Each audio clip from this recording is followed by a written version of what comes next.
benar-benar perlu dikabulkan, dan mana yang tidak, mana yang rintihan jiwanya masih dibiarkan dulu. Allah tahu persis. Al-Baqarah Maka 186. bagi orang yang beriman, tidak ada hal yang harus dikhawatirkan. Jalan terus. Maaf, kalau bahasa kitanya ya antara kita, jangan ngambek. Ya, jangan aku sudah begini Pak, puasa sudah, tahajud sudah, kok doa saya tidak didengar oleh Allah. Ini berburuk sangka kepada Allah. Itu tidak boleh. Ya, kalau berburuk sangka kepada manusia masih boleh, kalau ada data-data yang menyebabkan dia boleh berburuk sangka. Kan gitu. Saya berburuk sangka pada orang itu karena memang ada datanya untuk perlu diburuk sangkai. Tapi kalau tidak ada, itu pun dosa. Tapi buruk sangka kepada Allah, ya Allah, ya Allah. Allah yang pengasih penyayang kok sampai diburuk sangkai. Jangan. Ya, kayak apapun kita sudah berbaik, fitnah mendatang pada dirinya. Itu doa belum pula dikabulkan. Jangan diri makin jauh dari Allah, justru makin mepet, makin tagoruk, makin akrab. Ya, ya kadang-kadang kayak ya Allah. Lah kalau dipikir coba tuh, Nabi Muhammad sallallahu alaihi wasallam sudah dikepung 3 tahun, keluar dari kepungan, paman dah sudah tidak ada lagi. Istri pun pergi tiada kembali. Umat masih lemah, kurang makan, kurang gizi, belum bisa diajak bergerak untuk dakwah. Akhirnya Nabi pergi ke Taif, mencari trukfal basis dakwah baru. Sampai di Taif dilempari batu oleh anak-anak. Tercecer darah dari kepala sampai kaki. Beliau tidak berburuk sangka kepada Allah. Maka di sini kita ini harus terus, kalau memang benar, teruskan. Jangan berhenti di tengah jalan, ya. Nah inilah, maka demikian ini ayat ini isinya itu. Teruslah kamu mengadu diri kepadaku, dekatkan dirimu kepadaku. Isinya begitu.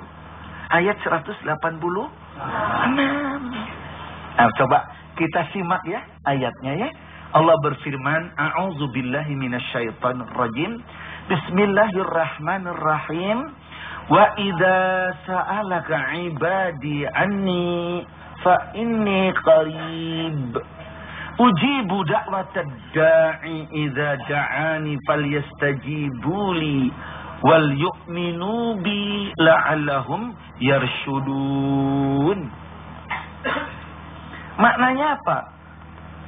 Dan apabila hamba-hambaku bertanya kepadamu tentang aku, gitu ya. Dalam bahasa Indonesianya artinya kurang lebih begitu. Wa idza, dan apabila sa'alaka, bertanya kepadamu, hai Muhammad, maksudnya begitu.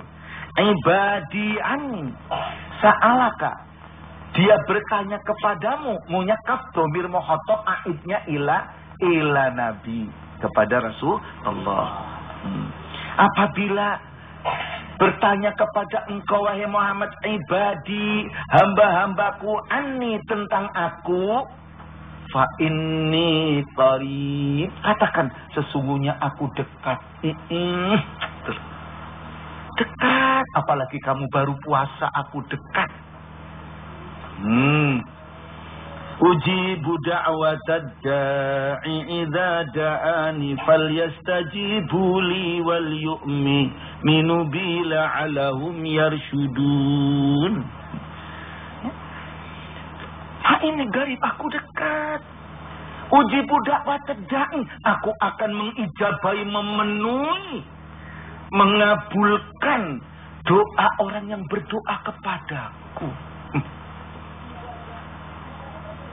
Idza da'ani, jika ia berdoa kepadaku, tidak minta pada yang lain, falyastajibu li, maka hendaknya mereka menerima, mengijabai seruanku, memperkenankan, menerima, menanggapi seruanku, dakwahku. Wal yu'minu bi, hendaknya mereka beriman kepadaku. Ini syaratnya. Aku akan dekat kepada kamu, tapi kamu hendaknya memenuhi panggilanku, beriman kepadaku, mendoanya kepadaku, jangan kepada yang selain aku. La'allahum yarshudun, supaya mereka mendapat petunjuk dalam kebenaran. Nah, inilah ibu-ibu, bapak-bapak, saudara-saudara yang saya hormati ya. Jadi begitu kira-kira ya maknanya secara ijmal ya. Kurang lebih begitu. Mari kita coba. Setelah kita simak maknanya, kita cari satu persatu begitu ya. Loh, ayat ini turun ada sababun nuzulnya ada. Ada asbabun nuzul, sebab-sebab yang menyebabkan turun wahyu ini ada tidak? Latar belakangnya ada apa tidak? Dimaksud latar belakang sejarahnya, ada kasus yang menyebabkan turun ayat ini ada apa tidak? Ada. Pertama, dalam riwayat yang disampaikan oleh Ibnu Jarir dan Ibnu Abi Hatim, dan juga yang lain-lain ada mengatakan, ada sekelompok bangsa Arab datang kepada Nabi, lalu bertanya kepada beliau, apakah Tuhan itu dekat dengan kami? Tanyanya begitu. Apakah Tuhan itu dekat kanan kami supaya kami dapat berbisik kepadanya? Ataukah dia jauh supaya kami berseru keras? Mendengar pertanyaan yang semacam ini kepada Rasulullah Sallallahu Alaihi Wasallam, beliau pun menjadi diam sejenak. Dalam keadaan diam yang semacam ini, Nabi itu diam itu karena apa? Tidak berani menjawab, ini langsung urusan Allah. Karena ini tanya tentang urusan Allah, yang paling menang menjawab adalah Allah. Jangan sok kuminter. Urusan mertua dijawab sendiri. Ya, tanya mertua dulu. Mantu apa ondel-ondel. Jadi kalau urusan mertua, tanya mertua. Begitu Allah. Begitu Rasulullah Sallallahu Alaihi Wasallam. Yang ditanya Allah itu dekat apa jauh? Kalau kiranya dekat saya bisa berbisik. Kalau jauh saya apa harus keras menyerunya berdoanya? Nabi menjadi diam sejenak. Ya Allah. Nah, Allah ngerti, Allah itu wikan, maha wikan, maha mengetahui. Melihat hamba tanya begini pada utusannya, drojok tanpa laraban, turun wahyu. Apa wahyunya? Ayat ini. Ayat yang ke-186. Turun wahyu. Apa? Wa idza sa'alaka 'ibadi anni fa inni qarib. Apabila bertanya kepadamu Muhammad, ibadi hamba-hambaku, anni tentang aku, fa inni qarib, katakanlah bahwa sesungguhnya saya dekat, tidak jauh, lebih-lebih bagi yang mau dekat. Yang jauh aku juga jauh. Lagi dalam sini. Gitu ya. Jadi gitu. Yang mau dekat akan dekat. Ke dalam hadis qudsi diterangkan, kalau kamu mendekat aku dengan berjalan, aku akan dekat kepadamu dengan lari. Kalau kamu mendekat dengan aku satu depak, aku mendekat dengan kamu satu jengkal. Kalau kamu mendekat aku satu jengkal, aku lebih dekat dari urat lehermu. Wah, apa tuh Allah itu? Maka di sini mengatakan, kan ada yang tanya, katakan fa inni qarib, sesungguhnya aku ini dekat. Nah, sampai selanjutnya itu satu. Menurut riwayat lain yang diriwayatkan oleh Qatadah, pada waktu itu sahabat-sahabat Nabi pernah bertanya kepada Rasulullah Sallallahu Alaihi Wasallam. Sahabat pada bertanya, bagaimana kami berdoa kepada Tuhan kami? Hanya bagaimana, mau keras apa mau pelan itu loh ya. Keras apakah pelan? Jahron apa siron? Maka turunlah ayat ini. Aku dekat, tidak usah keras-keras. Begitu. Menurut riwayat lain, ya, diterangkan pada waktu itu terjadi perang Khaybar. Perang Khaybar. Pada waktu perang Khaybar, Rasulullah melihat kaum muslimin berdoa dengan suara yang tinggi, keras. Para sahabat berdoa dengan suara tinggi. Melihat dan mendengar yang semacam itu, maka Nabi bersabda, wahai manusia, manusia, sayangilah dirimu dengan merendahkan suara dalam berdoa. Sayangi dirimu dengan merendahkan suara waktu berdoa, nggak usah keras-keras, maksudnya begitu. Nah, karena kamu telah memanggil, telah berdoa kepada zat yang tidak tuli dan yang tidak jauh dari kamu. Sesungguhnya kamu berdoa kepada Allah yang maha mendengar lagi maha dekat, dan dia adalah beserta kamu. Maka turunlah ayat ini. Begitulah, banyak lagi riwayat, tapi intinya sebagaimana disebutkan dalam tafsir Al-Manar, tidak layak, tidak sopan, tidak sepatutnya seorang hamba berdoa pakai suara keras-keras itu. Kepada Nabi saja pakai suara keras dilarang, kayak suara himar, suara keledai. Ibu tahu keledai suaranya? Suara enak-enak aku. Udah keras, jelek. Nabi, kepada Nabi aja tidak boleh berkata keras. Apalagi kehadirat Allah Rabbul Alamin. Tidak sepatutnya orang berdoa kepada Allah meninggikan suaranya.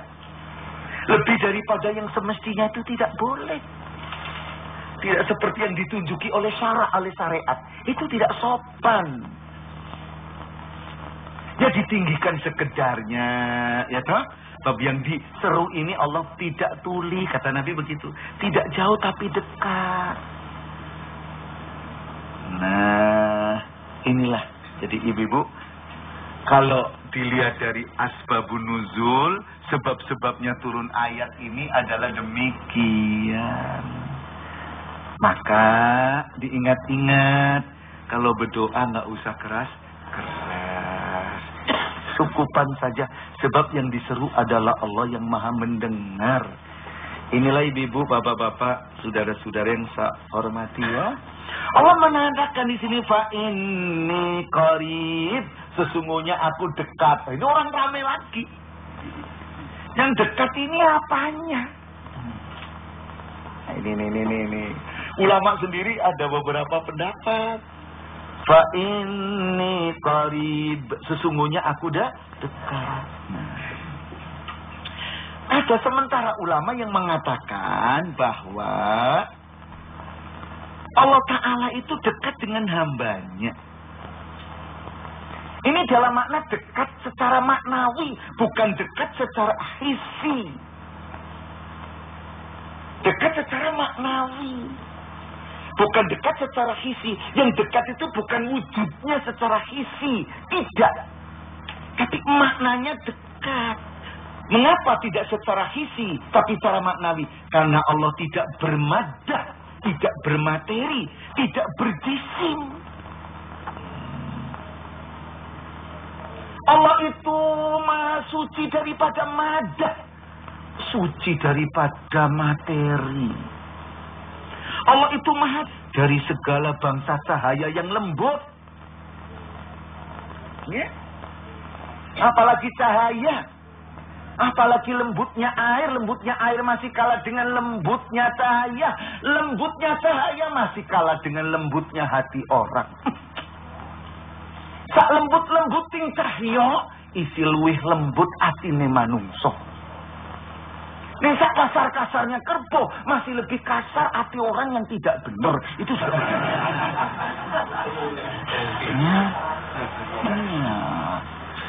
Lah inilah maka kalau dikatakan Allah itu lembut kayak cahaya, oh ya Rabb, subhanallah, maha suci Allah.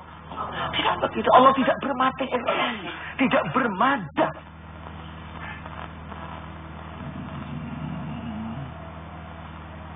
Jadi yang dekat itu siapa? Fa inni qarib. Sesungguhnya aku dekat. Yang dekat itu apa?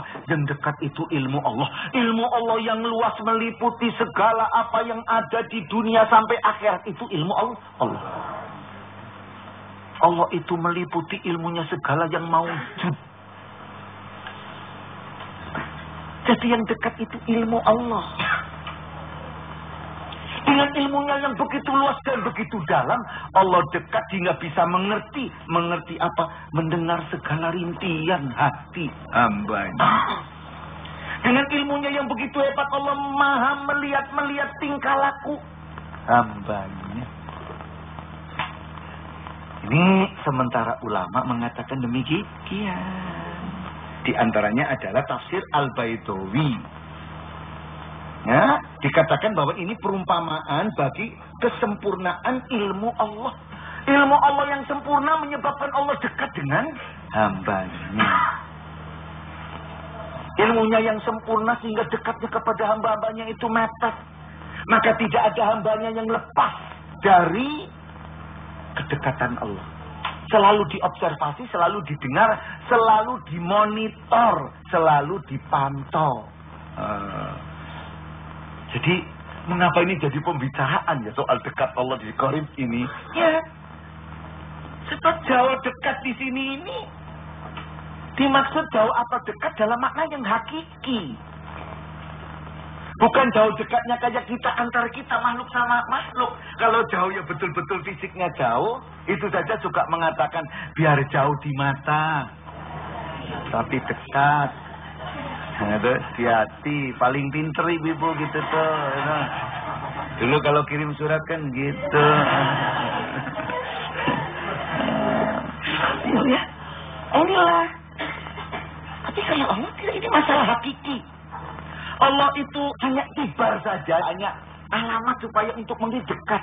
Tapi bukan dekat sisi, wujudnya tidak. Allah tidak berjisim, tidak bermada. Ini demikian para ulama mengatakan, tapi ulama ahli tasawuf mengatakan tidak. Yang dekat itu memang sisi zat Allah yang dekat, wujud Allah yang dekat. Lain lagi nih. Ini sudah cukup rame dulu, kita jangan nambah rame. Sudah cukup rame, jangan nambah rame. Itu ya. Coba lihat surat Waqiah. Surat Waqiah surat 56. Surah yang ke-56. Ya. Yang jadi alasan para ahli tasawuf ini mengedepankan surat Al-Waqiah surat 56 mulai dari ayat yang ke-83 sampai dengan ayat 85. Di situ Allah berfirman, "Falaula idza balagatil khulqum." Maknanya, lalu mengapa tidak tatkala itu sampai di tenggorokan? Artinya ruh sampai di tenggorokan. Wa antum hina idzin tangdurun, dan kamu pada waktu itu memandang, melihat. Maaf, maksudnya kalau ada orang sekarat, ruh sumpah sampai di tenggorokan, kan orang yang di dekatnya pada melihat. Memandang. Memandang kan apa? Ayat yang 85. Wa nahnu aqrabu ilaihi minkum walakin la tubsirun. Di sini Allah mengatakan wa nahnu, padahal kami aqrabu, lebih dekat ilaihi kepada dia yang sedang sekarat ini, minkum, daripada kamu. Meskipun kamu menyanding di situ, melihat, memandang, aku lebih dekat dari dia. Walakin la tubsirun, sedang kamu tidak melihat. Tidak melihat apa? Tidak melihat bagaimana ruh itu keluar. Mengapa tidak lagi mengatakan walakin la ta'lamun? Kak tubsirun, kok tidak ta'lamun? Melihat. Kamu waktu itu tidak bisa melihat dengan mata kepalamu, tapi aku melihat bagaimana ruhnya keluar. Maaf, ini urusan para ulama. Kita ini bukan ulama. Pokoknya kita mengerti Allah itu dekat. Dekat dengan zatnya juga bisa, dekat dengan ilmunya juga bisa. Pasrah kepada Allah. Jangan ikut-ikut rame. Baca Quran bener aja belum ikut rame. Ini kan itu tenangan ya. Iya, itu juga yang penting berdoa menurut tuntunannya. Saya yakin Allah dekat apapun pokoknya dia dekat. Ini yang penting. Jangan nimbulkan paham baru lagi. Inilah ibu, bapak-bapak, saudara-saudara yang berbahagia ya. Bahwa fa inni garib, bahwa sesungguhnya aku ini dekat, maknanya demikian. Ya. Jadi artinya kita ini pokoknya yakin Allah itu dekat. Nah memang Allah kan tidak terikat oleh ruang dan waktu. Ilmunya tidak terikat oleh ruang dan waktu karena dimensinya bukan dimensi makhluk. Ilmunya juga tidak terikat oleh ruang dan waktu. Mana yang zat, mana yang ilmu, hakikatnya kita nggak ngerti. Kan gitu? Pokoknya yakin bahwa Allah dekat. Titik. Soal itu hakikat Allah. Kita kalau kembali kepada wujud Allah, itu merupakan ghaibatan kamilatan. Ghaibah yang kamilah, ghaib yang sempurna. Jangan mencoba-coba merusak iman kita. Memang ada yang ghaibah, ghairu kamilah. Ada yang ghaib yang tidak sempurna. Umpamanya apa? Umpamanya rahmat Allah. Kasih sayang Allah. Kasih sayang Allah itu gaib. Tapi bisa dirasakan adanya. Nyata bisa dilihat dan dirasakan. Orang yang ugal-ugalan mulai tumit sampai ubun-ubun itu ugal-ugalan semua. Wiwit tungkak dumugining pasundulan. Ugal-ugalan sedoyo. Lah kok masih diberi rahmat? Tidur ngorok coba tuh. Ayo Allah itu kasih sayang benar tuh ya. Rezekinya banyak. Yang sembahyang terus ini terus dipas oleh Allah. Dipas. Yes. Dah. Gimana caranya bagi antara rumahmu yang di Kayu Manis dengan Depok? Itu disatu ya. Dipas. Allah ya Rabbi. Ya tuh. Ini ya. Baik ibu-ibu, bapak-bapak, saudara-saudara yang berbahagia, para pecinta dan pendengar radio Kayu Manis, baik yang di studio maupun yang di kediaman masing-masing. Inilah ya, jadi fa inni garib itu gitu, maka kita harus merasa dekat dengan Allah, selalu dekat. Apalagi kita yang baik-baik, yang nggak baik aja didekati. Gak usah takut bagaimana saya mau pulang ke Lombok, yakin pada Allah. Sembayangnya yang benar, jualnya getuk lindri yang benar, kan gitu kan? Gitu. Saya kira waktunya sudah habis, sampai di sini dulu. Insya Allah besok pagi kita lanjutkan, ayat ini belum selesai. Ayat 180. Nah, mari. Mudah-mudahan dengan yang sebentar ini kita makin dekat dengan Allah, sehingga Allah lebih dekat daripada yang semulanya terhadap kita. Mari kita tutup dengan membaca Alhamdulillahi Rabbil Alamin, wabillahi taufiq wal hidayah. Assalamualaikum warahmatullahi wabarakatuh.